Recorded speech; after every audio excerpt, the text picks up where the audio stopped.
second video I posted, the clip that I made for my intro. But this will be the first real video. I am hoping to combine my two favorite categories of YouTube videos, ASMR and BookTube. So, for those of you who may not know, ASMR stands for Autonomous Sensory Meridian Response. And not everyone experiences it, but those of us that do feel tingles that start at the top of our head and work their way down the spine. And it's a really pleasant sensation to fall asleep too. Sound is the most typical trigger for those tingly feelings. Whispering, finger fluttering,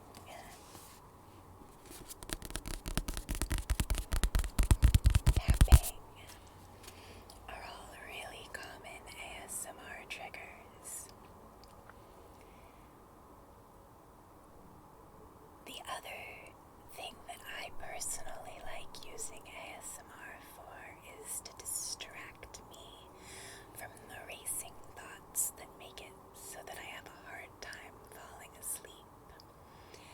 And I find that the best way for me to stop the racing thoughts is a combination of meditation,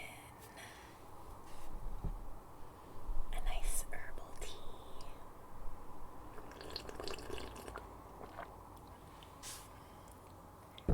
and have something else to think about. So what I'd like to do here is help share that something else to think about. I want to talk to you all about the books that I'm currently reading, books that I have read, books that I will read. Maybe take you on a tour of my bookshelves. This is not all of them, just the ones upstairs. And maybe what I can do is help distract you from your racing thoughts.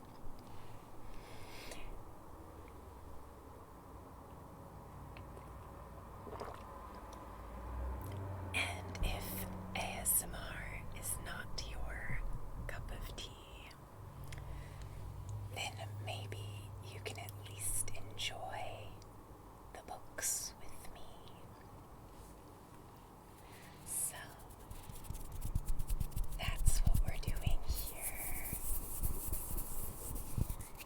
I hope that we can build a community of people here who love books and maybe have a hard time falling asleep. Not that I wish that on anyone at all. So, to kick things off, I thought I would talk to you about the books that I am currently reading. I am not good at reading only one book at a time. I get bored. I like to bounce around a lot.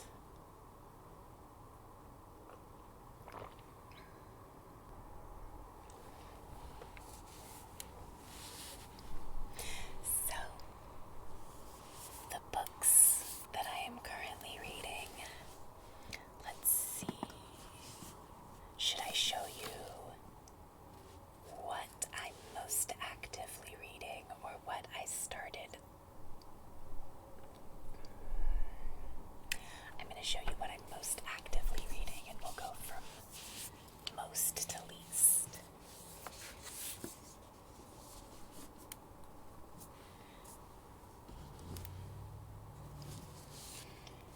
So, this is Fledgling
So, Miss Butler might be new to me, but Neil Gaiman is an old friend.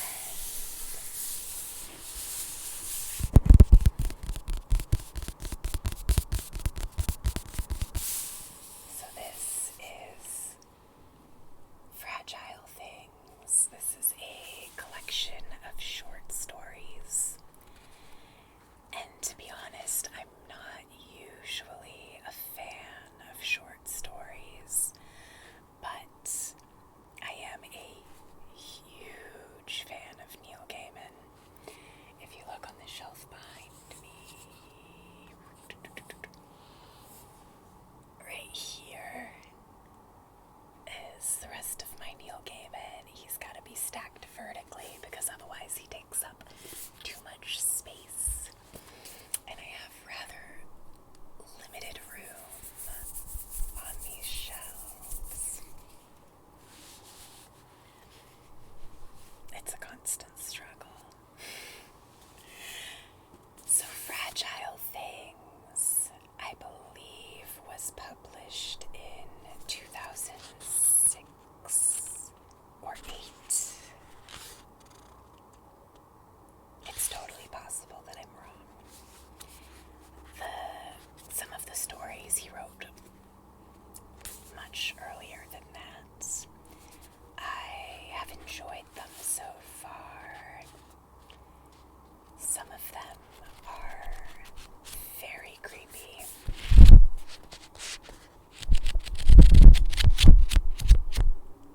Some of them less creepy. None of them are not creepy at all, though, because it is Neil Gaiman.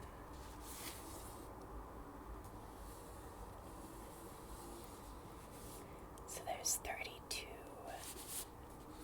short stories. A couple of them are poems. According to the back of the book, Fragile Things showcases the distinctive storytelling genius that has made Neil Gaiman one of the most admired literary artists of our time. The 32 gems of prose and verse in this remarkable collection inspire the imagination and engage the intellect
most gifted of the elves.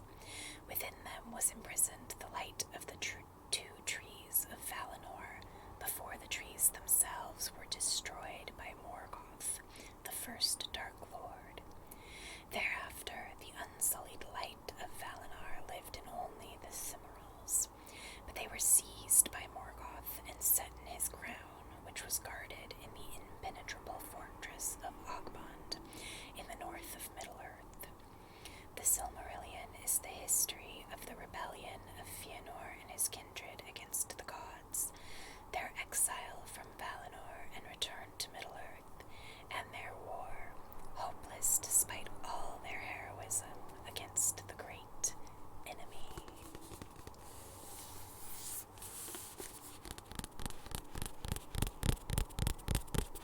So that's the Silmarillion. I have been reading it very slowly. I'm on chapter 19.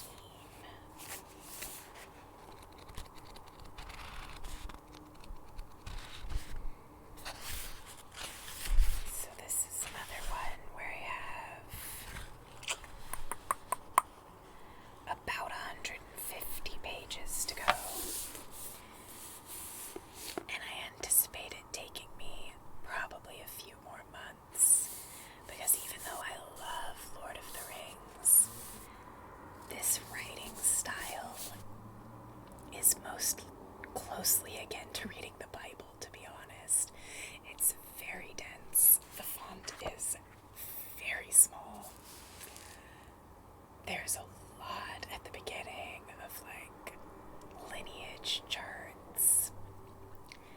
There's whole families whose names all start with the same letter, which makes it very difficult to remember who's who and who's doing what, and especially in a story that spans centuries.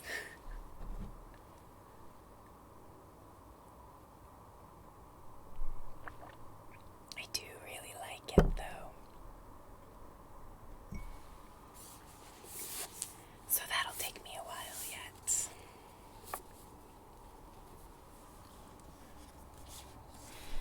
The last book that I am currently reading,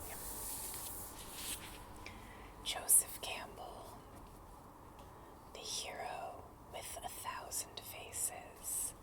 This is a classic piece of literary theory. I have read chapters of it for classes in the past. I do have a bachelor's degree in English Lit. Go ahead, make the jokes. What do you do with a BA in English? In my case, not much. Maybe start a booktube channel. So The Hero with 1,000 Faces is sort of foundational to storytelling. It is the hero's journey, which is an arc that almost every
she's chosen very well with what he's decided to make.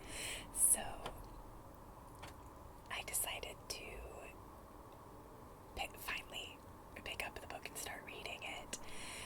And I think I'm on like chapter 8. I have a long way to go. I have not actually read anything out of it in months. But I've got 4 pages set aside in my bullet journal for taking notes, and I'm gonna get back into it. The Feminist Book Club readathon is the weekend. From when I'm filming this, it's next weekend, but I just realized that it might actually, I don't know when I'm gonna post this. So it's the final weekend in February.